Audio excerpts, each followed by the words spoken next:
Hey, hi everyone. So we're just waiting for a few more people to join, but I think we can get started. Welcome to this panel discussion on how cities can achieve their sustainability goals faster. I'm incredibly excited to be here moderating this panel with a group of fantastic senior leaders in the sustainability space.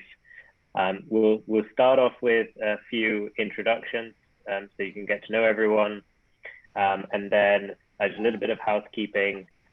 Any questions, please put them on the Q&A section on your chat. We will have plenty of time for questions at the end. So as we go through the discussion, please do add any questions on the Q&A chat, and we'll get to them at the end. But let's start off with some introductions. I'll go first. My name is Rahul.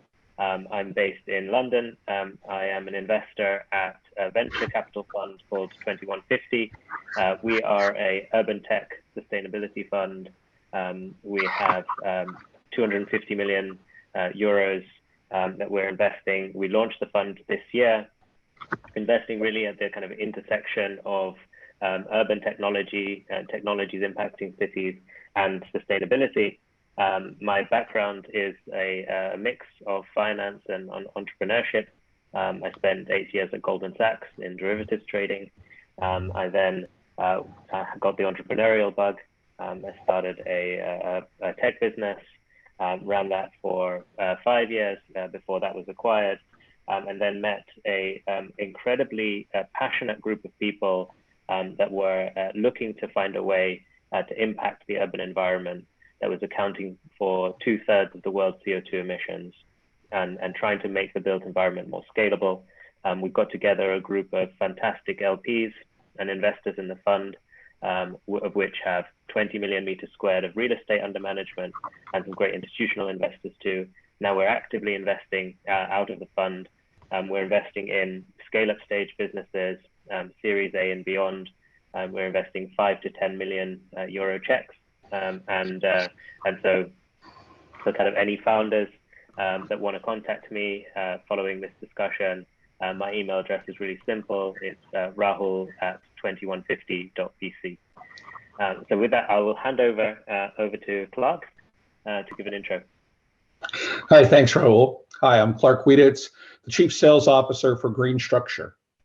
We're a joint venture bringing together Schneider Electric's industry-leading expertise in renewable energy and Huck Capital's sustainability-focused investments.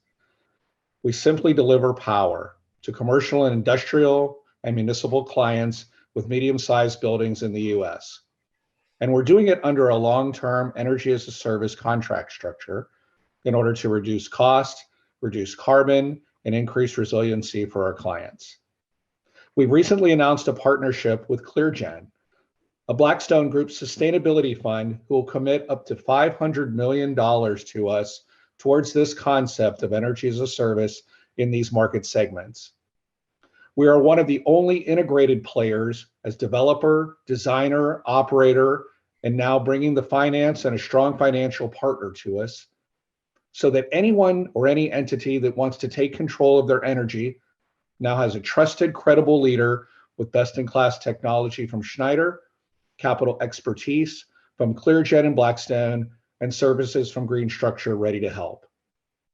We make decarbonized on-site energy simple and easy for you. We're a second utility, giving you the outcomes that you need to run your business and meet your sustainability and ESG goals. It's cost-effective, sustainable, and resilient power with no capital investment and no operational risk. Look forward to talking with you today and showing you how cities can achieve these sustainability goals that you're going after.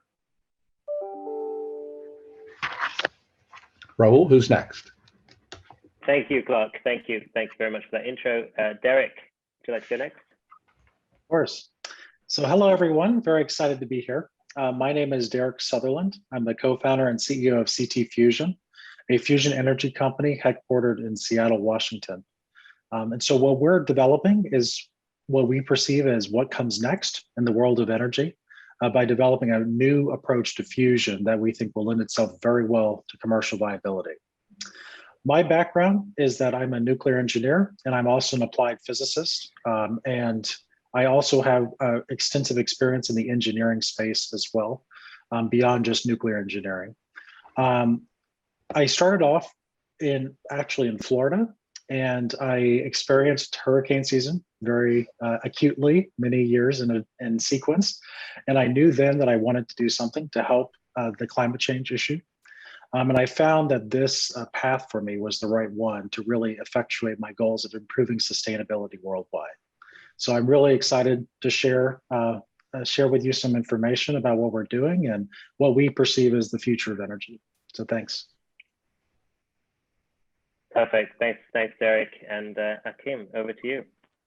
Thank you, Rahul.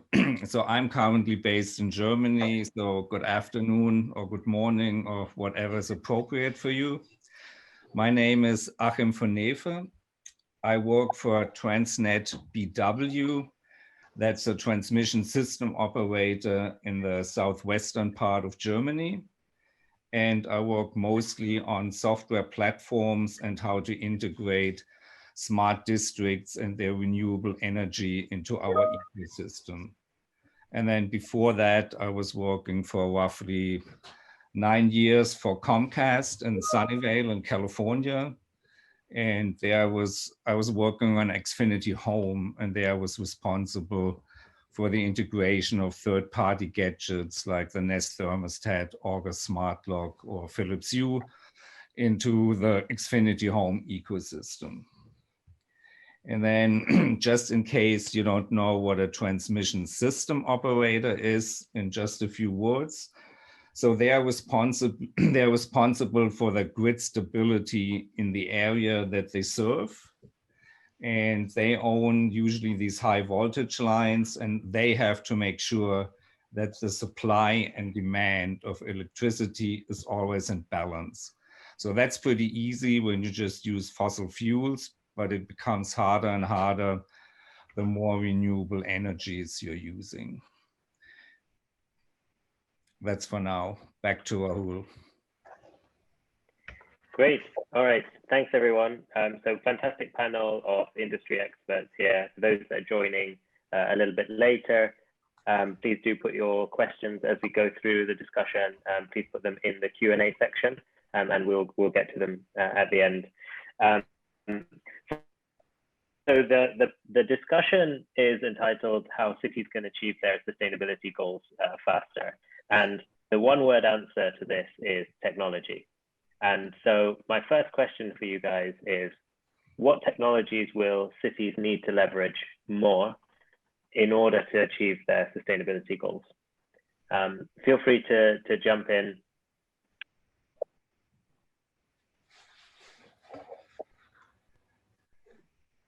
Sure, so I can start off here. So when we consider the increasing urbanization of the world, what we see is a increasingly land-constrained situation where you have very high demand in a localized area for a lot of different uses. And so we believe that the future, being more urban, really motivates the use of very power-dense generation, meaning that you can generate a lot of power with a very small footprint. And so when we look at the available energy sources, we do see energy sources like advanced nuclear power and fusion in particular, for my interest, as a part of the solution for achieving sustainability in a very dense urban future.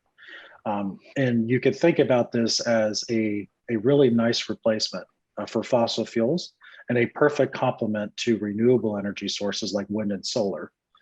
As a solution to completely decarbonize the energy ecosystem. I'll pass it off to the other panels. Yeah, so when I look at it from the Comcast point of view, so one of the areas that we think we have to do much more is to introduce sensors into cities. And when you have sensors, you obviously have to do something with the data. So you have to have some kind of big data infrastructure. You have to have analytics. So overall, you need much more software than you need now. And there the problem, especially with cities, is where do you get that skill set from? How do you finance all that? And then we were discussing that a lot, but at least we didn't find an answer right away. Okay, I kind of want to add on to that a little bit, because I agree the software, the controls, and then you're exactly right. Cities looking for where to find that type of information, where to go. So I kind of look at that the answer to this is affordable and clean energy will come from embracing digitalization, embracing renewables. Today, especially like you said, Derek, solar and wind that's available today. So we're embracing really distributed generation overall. So we're combining the sustainability with other needs like resiliency as well. That'll kind of make another driver, and utilizing these multiple distributed generation assets to attain that success in resiliency, in sustainability, and in cost reduction. For our answer to that is a microgrid, which microgrids are available today. And so I kind of look at the technology being microgrids, which are DG assets, and then some type of advanced control system to control those. But where to go for those, what's the best one, how to finance it, those are all open-ended questions that cities should be asking and have to look for entities in order to make sure they make the right decision.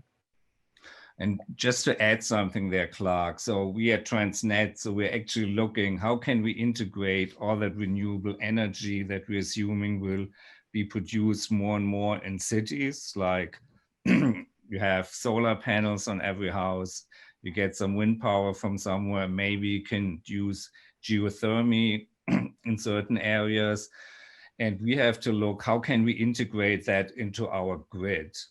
Because you always have a problem when you have renewable energies, they're intermittent. So how do you deal with that? That means you need a lot of flexibility, you need demand management, you need storage capabilities. All that, we have a little bit of that, but we need much more. And then again, to come back to the topic of software, you need to coordinate all that. So you need actually fairly sophisticated software to do that. And that's a new area too, especially for these transmission system operators. Okay. All really good points. Great, thanks everyone. Well, so one thing we notice at 2150 is as we speak to governments, cities, municipalities, is that cities are getting quite good at setting targets for overall emissions, but are terrible at figuring out how to measure their emissions now and track the performance of the activities they're going to be investing hundreds of millions into, and how those are impacting the bottom line.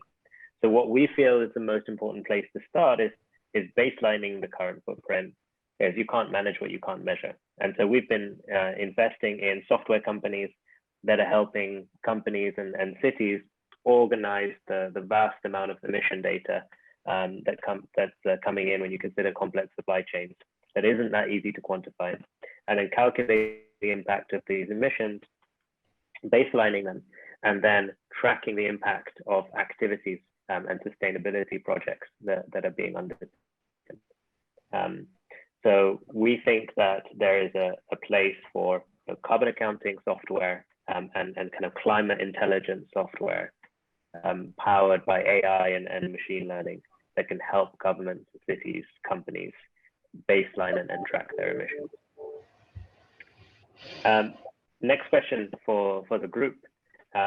So what if you had all the resources in the world, all the political will in the world, what could cities do today to have the biggest amount of sustainability impact in the shortest amount of time? Derek, what's your... Sure. So this is a good question as far as the time scale goes. One thing that I found very interesting is something that's relatively straightforward, which is just improvements in efficiency. One thing that I learned recently was the Empire State Building was recently retrofitted with a green upgrade. And I think it reduced the usage of that building energy usage by 40%. And so that's something that is very fast that you can do to reduce energy demand in the short term, which helps improve sustainability, of course. But in the end, what we're trying to do here is we're transitioning more and more to an electrify everything economy. And that means that the generation that you're using needs to be carbon free. And so I really focus on both the source and the sink terms for improving sustainability. And so I think, investing as heavily as you can into new generation that's carbon free is something that we can do now with currently available energy sources to really start taking on the carbon reduction goals. Yeah, I'll add on to that. So reduce and produce. That's our simplistic terminology for it within our organization. I'll say it that way. So, but cities, just like you said, cities can attack multiple areas of sustainability today. There's a lot of technology that's present to make this happen. It goes back to something said in the first question. How do you pay for it, and where do they find it? So we have to continue to educate more, doing that through webinars, doing that through probably events that'll now start to happen since we're opening up more and more. That'll help cities understand where to find it, because they're going to have to look to the private sector. And I know public-private partnership is something that's been around for a while, for the financing, but it needs to be out there for education as well. You look for the private sector to not only to invest in the public sector, but also to provide the technology answers that are there for them today. That's what I'll just say, selfishly speaking, that's what Schneider Electric and GreenStruxure are here to do, is to provide that technology that's here today to drive sustainability targets. And we may not be able to get to the ultimate goal today, but we can put together plans in order to get there over a period of time. And we're seeing that in sustainability targets that, again, private sector is putting out there in the public domain. Cities can view that and in essence copy it. No reason to reinvent the wheel. Look at what big organizations are doing, whether that's a Google or whether that's a L'Oreal or whether it's industrial, commercial, doesn't really matter. You can look at it and see what their goals are and the years that they want to attain those goals. So, and then, what are your thoughts? Yeah, just to add on. So I think the two biggest area that I see is, one, in a city or in these different city departments, you usually have a lot of silos. So I see that a lot in Germany, in cities. My city in California was Oakland, you have that there too. So I think it's important to work that you get rid of these silos, that they can actually work together and not working against each other, or some department wants to do something, but the other doesn't really like that. And then the other one is what Clark just mentioned, digitalization of that whole city. I think that that's really important, and you will make progress once you have that. And then there are a few very specific things. I think, Derek, you mentioned the electrification, for example, of the transport sector or heating and cooling. And we are not very far there yet. So, and then here in Germany, for example, they're discussing a law that they have to put solar panels on every new house and on every new development. So, and then you can also support that, for example, by local codes, so that you just bring in more renewable energies into the city itself. And then there are fairly low-hanging fruits. So if you have the political will to actually do that, that's under the smart mobility area. So you can just support more walking and biking and take space away from cars, for example, and support electric mobility, for example, through charging infrastructure in the city. And then the last thing I want to mention is the built environment itself. So you also have to make sure there are enough green spaces available in the city for all the citizens. Thanks, guys. Yeah, I completely agree with all of you on that. So some targeted questions now. Derek, you're the fusion expert here. Keen to kind of to understand, and I think for the broader group, firstly, what is fusion energy, and how do you think it can play a role in sustainable cities? Sure. Yeah, that's a great question. So short overview of fusion. So fusion energy is a form of nuclear energy, but it's very different than any commercial nuclear power plant operating today. Basically, the idea is that you're taking really light elements like hydrogen, and you're fusing them together at very high temperatures, and you're releasing excess energy to turn into heat and electricity downstream. Your only byproduct really is helium, and that's it. It's the same type of helium that you have filling up party balloons with. And so what's nice about fusion, when you compare it to fission, is that there's no risk of a meltdown, and there's no long-lived radioactive waste. So you're effectively having the benefits of nuclear energy with that really high power density without the drawbacks of conventional fission. As I mentioned in the first question, so one thing that's really nice about fusion is its power density. You can generate many hundreds of megawatts from like an average size building. And so that's really important when you consider just how dense these cities can be, in places like Singapore or in Japan, which are very land constrained where the populations live. But also what's nice about power density is when you consider the full supply chain impact of any energy source. When we look at environmental impact, we don't look at just generation. We look at everything. What does it take to make one of these systems work? And so when you're power dense, you have less material, less stuff you have to mine and manufacture and assemble. And so we believe that fusion will be the lowest environmental impact energy source of all available options. And it will provide a really nice complement to wind and solar and storage as well. So I'm really motivated by this all of the above approach, and I see fusion could play a huge role going towards the 2030s and beyond in all cities around the world. So given the high power density and the kind of significant kind of low risk, like none of the same drawbacks you get from nuclear, why isn't fusion energy more prevalent today? Sure. So turns out that Mother Nature gave us a pretty hard problem to solve. We've been working on this since, I guess, the 50s is when we really started. What's amazing is that we've made tremendous progress in the last few decades, and to the point now where we're at an inflection point where there's now, I think, exact current count is around 35 private fusion companies worldwide that are all now commercializing the technology. And so we now have developed this firm scientific basis for what's required for fusion to work. And now we're actually commercializing it. And so that's the short answer. It just required enough time to really build up that scientific foundation. But we're effectuating on it now. And I do think we will see the first fusion power plants on the grid in the 2030s. All right. Thank you very much, Derek. Now, I have a question for Achim. So grid operators are working closely together with cities all the time, right? And so keen to understand how you're working together with cities to manage this transition away from non-renewable energy sources and fossil fuels towards renewable energy. Okay, thanks for asking.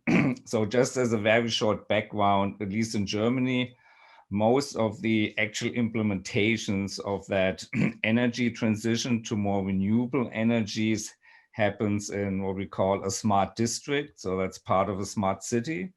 So that's usually a neighborhood with maybe a population of around 1,000 people and has mixed use. So you have some stores and some small companies in that area. And these smart districts, they can be bigger, they can be smaller, but it's mostly around 1,000 people.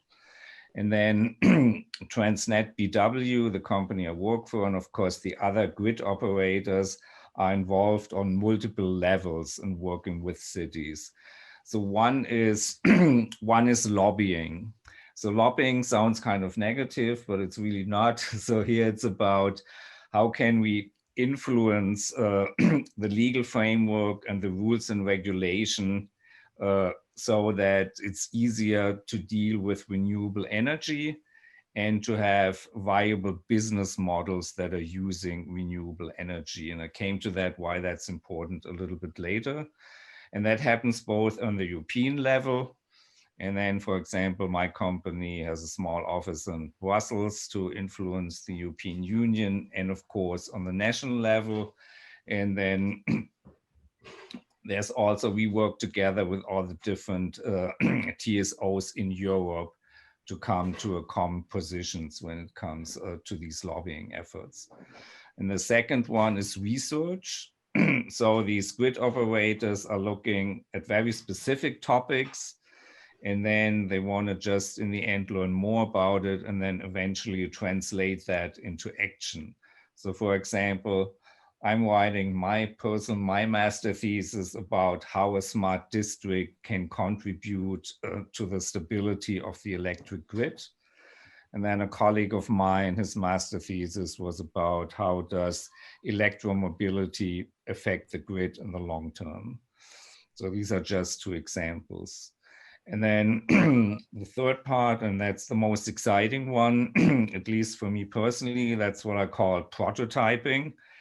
So the grid operators are working with cities and of course other stakeholders on a whole bunch of different pilot projects. So these pilot projects are often financed by, so that's a fairly long name, the Federal Ministry of Economic Affairs and Energy, and they're also financed by the European Union through that Horizon 2020 program.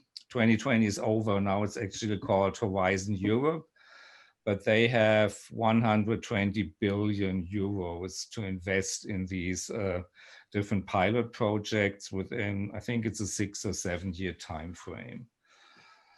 Of course, that's not only in the energy area, that's different areas too. And then these, I mentioned that these pilot projects, they're all slightly different. For example, one might deal a lot with hydrogen, and the other wants to figure out how a specific software works. But what they all have in common, they all use renewable energies.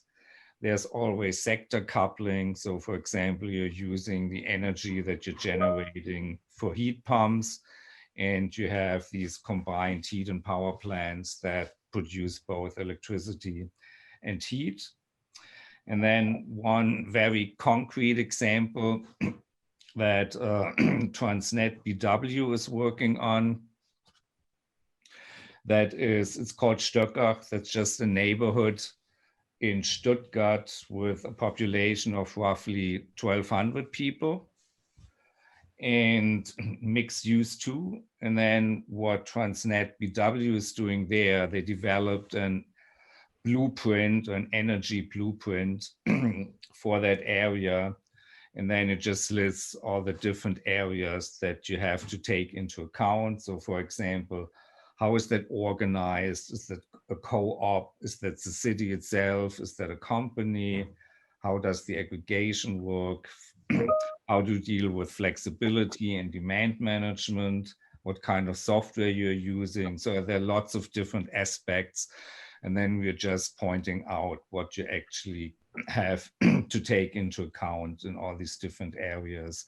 Two things that are really important for cities is financing. How do you finance a project like that? And what kind of business model can you actually use? So for example, we are recommending using a fairly big battery because that's good for grid stability, and then we can use that if necessary. But of course, that's that's fairly expensive, or much more expensive than a smaller battery.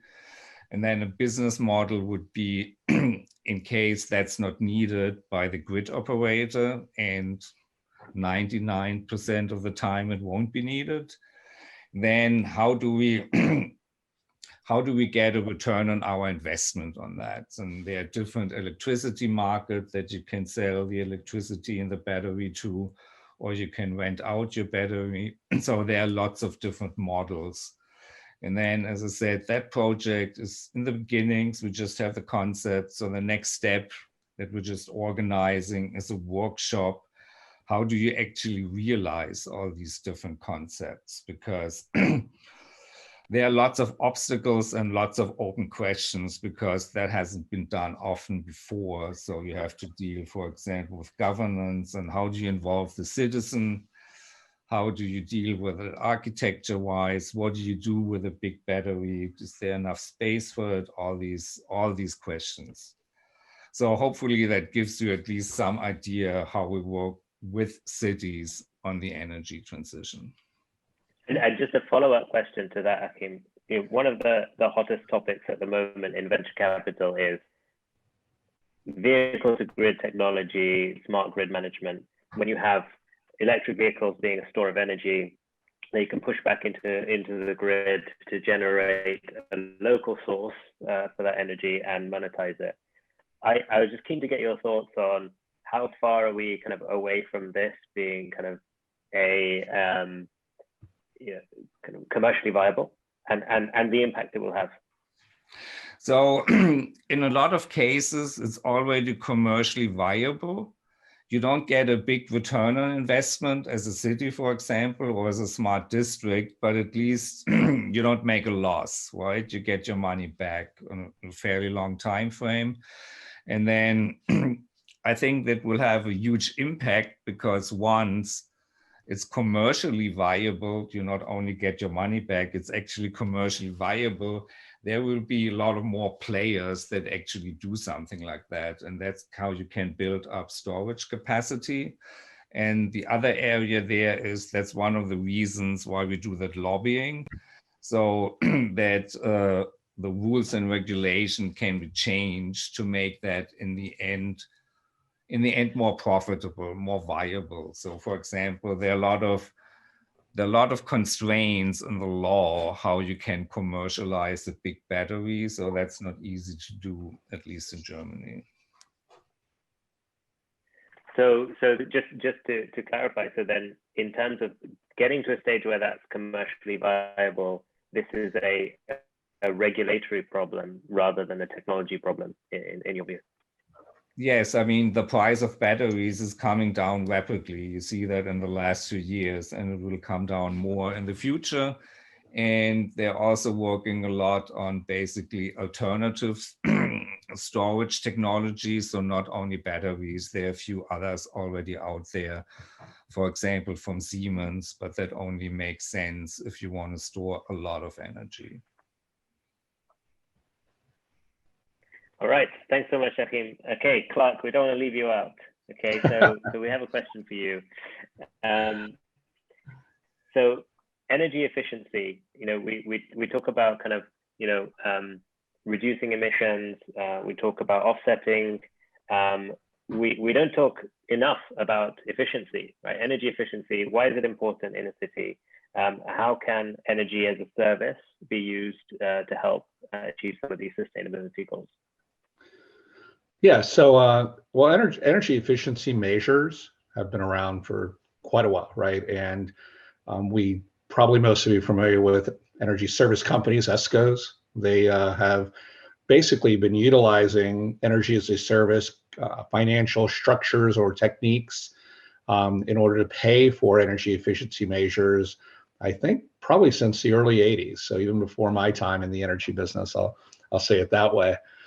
So this is something that is readily available for cities. I think most cities even know where to go, which is, you know, nice. That's a nice thing for them. And where I see energy as a service actually growing is more on the production of electricity today. So you would certainly start, and you asked that question earlier, start with energy efficiency in order to make sure that you've reduced as much as possible. So you've optimized that, or you get, actually the city wouldn't necessarily do that, but they bring in an expert to do that, like an ESCO. And then they'd look at producing the power. And that's where it gets a little more difficult as far as where to go. It's newer, requires a lot more integration with the utility. So you need different experts to do that, different expertise to do that as well. And then to truly understand energy as a service, you have to take yourself past just the utilization of somebody else's money. With energy efficiency, that's really using somebody else's money. But when you're producing power, it's a heck of a lot more than just using somebody else's money. It's really transferring the risk of those distributed generation assets from you as the city to an entity that actually does that as their core business every day. I challenge a city to say, do you want to hire people to actually manage those assets? Is that something you want to do as part of the core business? And if the answer is no, well, then look at an entity that does energy management and allow them to provide the output of the energy system as a second source of power or as a second utility. And the same manner that you buy from the utility today, you can now look at producing energy on site as a second utility to provide X amount of load. Again, that brings you those three main drivers that I was talking about earlier, right? Reducing cost, reducing carbon, and increasing resiliency. It can be simple.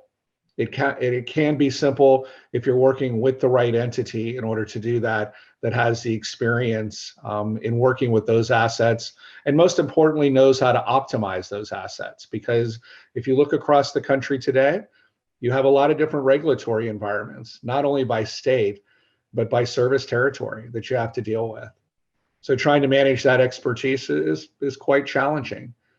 And so you want to work with somebody that is understanding optimization of those assets today as well as tomorrow, because tomorrow there'll be additional ancillary services that can be brought into play as well. So it's a combination of factors of really, but it all comes down to energy management and understanding that energy management and implementing energy as a service financial techniques in order to help drive that so the city doesn't have to use their own money in order to get the sustainability goals that they're trying to drive towards. Great, thanks, Clark. Right, so we've got lots of activity in the Q&A, lots of questions coming through that I'd want to get to as quickly as possible. So I have a last question directed to the panelists, and then we'll go to the Q&A. So what are the challenges? So what's preventing cities achieving their goals today? What are some of the challenges that are being faced? Derek, we'll go to you first. Sure. I think, any of us who do live in cities know that sometimes they can be quite bureaucratic, and policy can often not be built for rapid change. And so I do see policy and bureaucracy as one of the major threats to progress towards sustainability. So I do, but I am bullish on that changing for the better. And I'm seeing, all cities around the world making these very aggressive mandates and pledges to effectively reach sustainability by some date in the mid-century, like by 2030, 2050. So I think as we cut more red tape and we think about the problem holistically, as far as what we need to do to actually achieve sustainability, the rate that we can actually do it will increase. So that's my short answer to it. Great. Achim?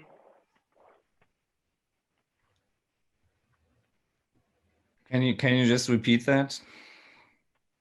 Yeah, so the question was, what are the challenges that cities are facing in achieving their goals?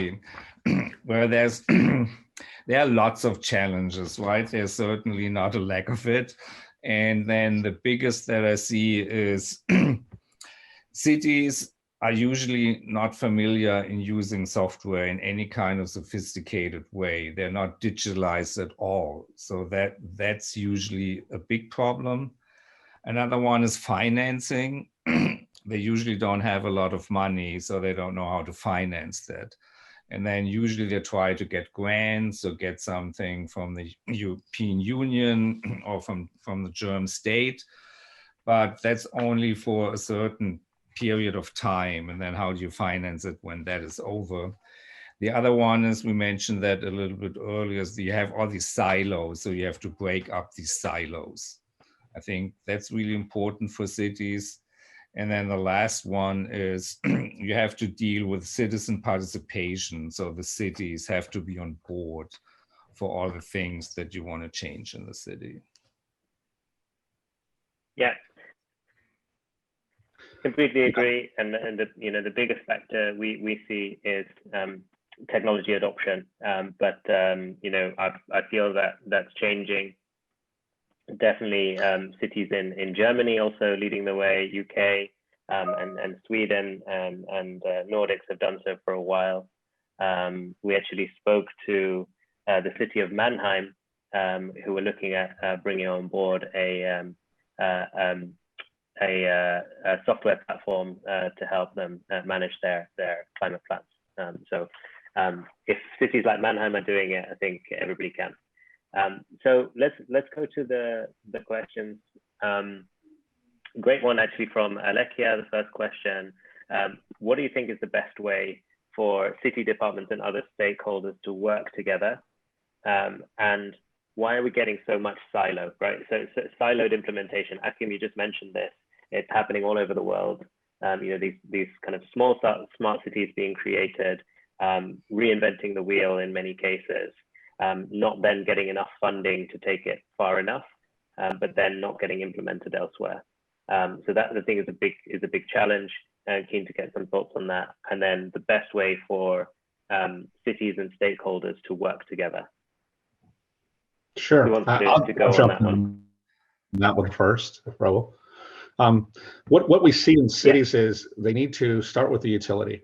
They need to make sure that the utility has a shared vision with where they want to go.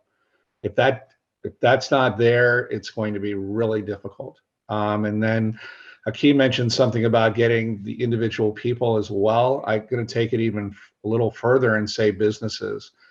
Make sure that local businesses, at least some of them, are also bought into the vision as well.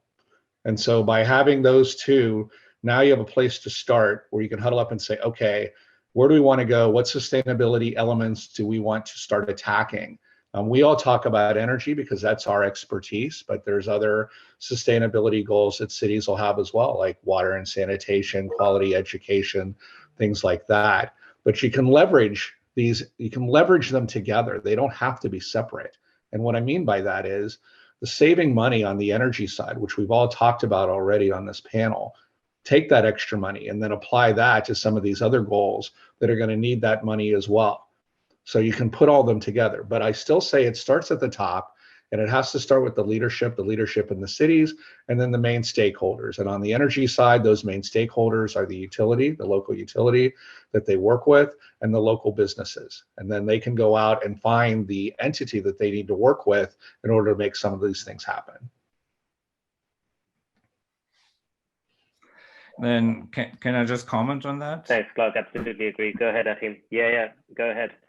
Yeah, so Clark, you just mentioned it has to come from the top, right? And that's definitely true in a city. So one of the things is, in order to break up these silos, you need things like workshop between the different departments or brown bags or whatever. They at least have to know what everyone is doing.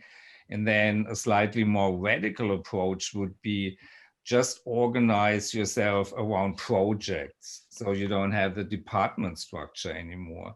And then actually some cities in Germany that try to implement an agile approach. So I think that's really cool. I really like that. And yeah, so that's what I wanted to add to what Clark said.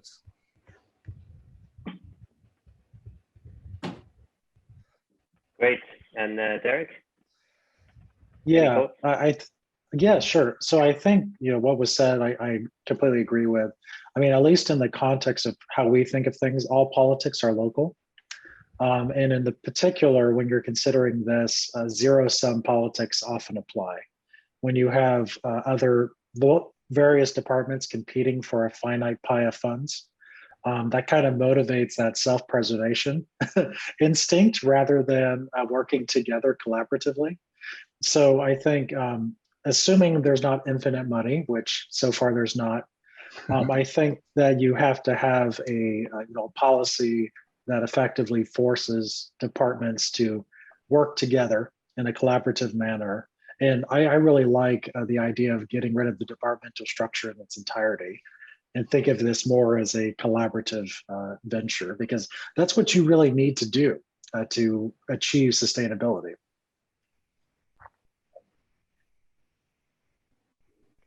That's great. Completely agree. Right, we have a fantastic question from Francisco, who's asking how you facilitate citizen participation to ease the transition towards city sustainability and countrywide sustainability, which is a great question because citizens are becoming more and more engaged on this topic, more and more aware, and want to participate. So keen to get your thoughts on that. How do we facilitate that? Clark, do you want to go? I actually couldn't hear. Or anyone else jump in?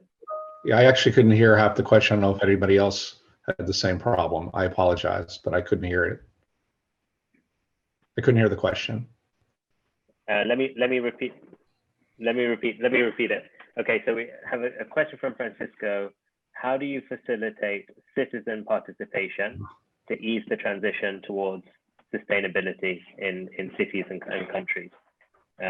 So citizens becoming more engaged, more kind of activist on this topic. How do we facilitate that?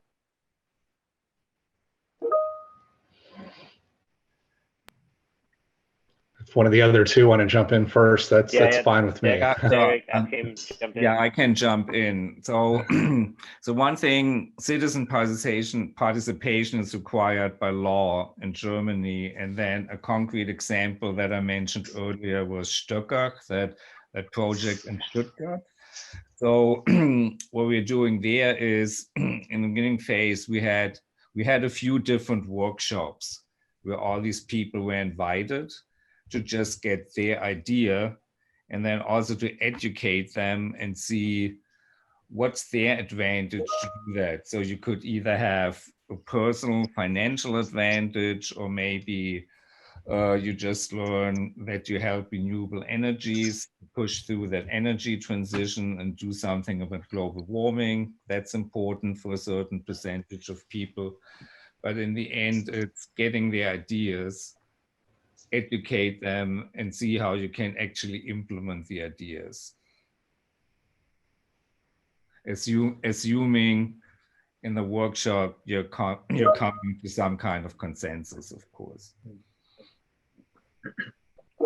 Yeah, I could chime in too. So generally how we approach this topic is we don't really view it as citizen participation, but it's more of customer participation. Because in the end, the downstream customer is individual people.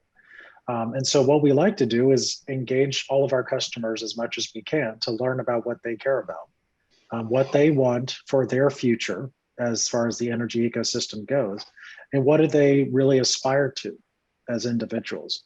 And we use that information to guide us in the development of various products that are best suited to our customers' needs. And I think, you know, there is a tendency when you're planning, you know, national policy standards and things like that, to sometimes lose that, you abstract it so much that you start losing that voice at the bottom. When that voice at the bottom is what's governing the politics at a local level, that's what's governing where these plants, these big new generation sources are being built and whether they are built. So I really think you need a completely cross-cutting approach across the entire vertical stack between the individual and the national government to really effectuate sustainability in a way that everyone buys into. Because you really need that buy-in at every level for this to happen, because it is a huge undertaking that we're considering here. Yeah, I'll add on to what Derek just said. It's first off, it is education. Individual citizens, just like organizations, will have to be educated more, especially in the energy environment. It constantly needs to be updated because of the growth and the where we're headed in the energy business. Like even the knowledge that battery storage is becoming less expensive, that may not be known. And so why does that matter? So we continue to educate both organizations and the individual about that. And then it's up to the individuals, of course, to hold accountable the city officials to go towards where they want to be. And that's constantly changing. We see a poll even here in Georgia, where I live, that just a year ago, the amount of people focused on sustainability and climate change has increased significantly in my state, which some may not believe that, but it's happened. The Atlanta Journal ran a poll about it. So we see that. And then that should translate into the people that are in charge of both the city and the state in order to focus on that. But then education comes right back into play. I think we've said that throughout the whole panel. That may be the most important thing right now, is continuing to have more and more education on the technology that's available. Great, thanks everyone. There is another great question from Alekia actually on the Q&A chat about competition between utilities or companies and industries. Does that hinder the idea of companies needing to work together to achieve goals and sustainability goals? Or do we need more competition to kind of bring pricing down to achieve those goals? I'll go first. Go ahead. Okay, go ahead. I'll be quicker this time, Achim. Okay. So I would say competition's good. Competition's good for multiple reasons. We easily can work together. There's industry associations across the board. There's microgrid industry associations, solar associations. We work together. It's thought leadership. It's hearing about best practices. Again, at the end of the day, it's about customers and constituents. And believe it or not, we all that are involved in those associations really are driving towards that. I'd worry less about the cost element of it, because we're all trying to drive towards what's affordable, not towards what's the least. It's what's affordable and what's going to make sense. What's going to make sense for them in order to look at energy as something that is a positive thing, and that's something that will have positive effects in their lives. Yeah, so I agree. You really need competition, and that doesn't mean that you can't work together, right? You can do both. You can be competitors in certain areas. You can work together in other areas. And as a concrete example, for example, electricity prices in Germany are extremely high. So I think it's really important that you have there more competition that drives down the prices, for example, of renewable energy. And then once you do that, then how the population or how the individual citizens look at that is also more favorable. Yeah, and I would say too, building on that comment, is that affordability really is supreme as far as getting local buy-in. People don't really want to spend 3 or 4 times more than they have to on energy if they can avoid it. And so competition is the best way to drive down the cost, which is the best outcome for the customer. And so we think it's a good thing for sure, and there should be more of it. That being said, how you choose to price the energy markets, the methodology is really important. And I view it as it really needs to be a competitive marketplace on how you price as well for it to really work as a closer to a free market versus a more regulated, subsidized market. Great, pretty consistent response on that. So what about energy pricing? So what is energy pricing going to be like in the long term? Energy prices going to be lower or higher?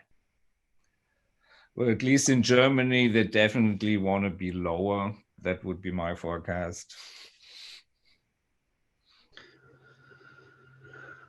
I would say in the U.S., at least in the Pacific Northwest, it's very cheap electricity. I think it's 5 cents per kilowatt hour, and so I think it's likely that it's going to stay the same or increase as a function of time. But the goal is to keep it cheap, and so that should be all of our goals when we go forward. Can we achieve sustainability while maintaining affordability? And I think we can. That's a great line. Can we manage sustainability while keeping it affordable? That's a great line, because really to say it's going to be more expensive, you almost have to break it into parts. For utility companies, a lot of them, it may end up being more expensive, but there's a huge push to distributed generation. Distributed generation allows you to manage your energy price under long-term contracts. So you could either do it by owning the assets themselves and managing the load, or you can look at energy as a service, a third party that's going to provide you, again, as a second utility. What do you get out of that second utility? You know your price of power for that amount of load that you'll be using as an organization for the next 20, 25 years. Well, so that part of the load is managed. The CFO can say, check in the box. So even if the other price, even the price for the other power goes up, you've got your critical infrastructure managed yourself or through the third party that you've hired. So overall, it's really a tough call on a crystal ball to figure that out, but different elements of it will go up and different other elements will be better managed. And then the trade-off is you want to be more sustainable, you want to drive down carbon as well. So that's an element that's going to affect your energy cost. It's not really a yes or no answer, I guess, is the conclusion I would have. Yeah, great, fantastic views I think on that. Short answer, I think, for a great question from Graham, which is you've got small towns that are not tech savvy, don't have the budgets. How do they, how do you market the benefits of driving towards sustainability to those towns, right? And actually, my personal view of this is actually, in some cases, small towns have actually been leading the way on this charge. But keen to hear your thoughts on it. I mean, I would agree. Some small towns, at least here, they're pretty innovative, and then a lot of big towns are not. But then, for example, one thing that the European Union is pushing, it's like an open source stack. It's called Fireware. And then the cities can just use that, and they can use pre-packaged version. So that's one way to tackle a problem that a city doesn't have enough people to write software or to maintain software. And then at least when you have open source software, you might be able to come up with a model that works better for cities. Yeah, I would agree with Achim that we've seen a number of smaller municipal utilities that some of them are even striving to 100% renewable at this point. So we're seeing that, and they can, because they're smaller, so they have the flexibility to try to drive towards that great goal. And so, the quick answer is, well, we don't have the money to move towards that. Well, that's the education part. The education isn't just on technology, it's on where to solve your business issue. And just reach out there and look for organizations, again, self-serving comment, such as ourselves, but that's what we do. And that's what we would love to help a smaller town to lead the way, to show some of the bigger cities, hey, this is what can be done. This is what can be done in an area that has radius of X. So that even if you're a big city, you can look at it and break yourself into a bunch of small cities. And there you have your little microgrids, so to speak. That's great. Thanks, guys. So we are basically out of time. We have 1 minute. I'm going to pick one question. It's great to see so much interest in this topic. So many questions that unfortunately we couldn't answer. One question: the main issues of smart grids today. Achim, you mentioned regulation. Maybe we could have like a one-word answer from the other panelists. And Achim, not regulation, but what else? What is the main? So one thing is bottlenecks in the grid. So you have to take care of that with these bottlenecks. For example, in Germany, a typical situation is there's too much renewable energy coming out of the north from the big wind farms, and they have to go down south because where all the industry is. And then along the way, you can have bottlenecks. So you have to deal with them in an automated way. So we are just working on a software platform that's trying to do that. And another one is the intermittent nature of the renewable energy. So you have to be able to deal with that. And that's what we mentioned earlier. You need a lot of storage capacity for that. You need much more demand management, that you shift demand for energy to times where there's lots of energy available. So these are just some of the problems of a smart grid, and a smart grid can also solve these problems. Great, thanks. Derek and Clark. Yeah, just echoing that, I think when you're considering a more distributed energy system, it puts more demand on distribution and getting power where it's being made to where it needs to go for the demand. And as we know, grid congestion is a challenge that has to be managed effectively to have that system work. So I view that as one of the main roadblocks is managing grid congestion. And one way to do it is to have localized dispatchable power in a variety of different places on the grid, so you can flip it on and off as needed to even out the grid transmission. More consistent regulation. Keep you on time. Great. Thanks, guys. Thank you. Really exciting panel. Super interesting. Thank you for all your thoughts and input. And thanks to all the participants for their questions. Yeah, thank you. See you.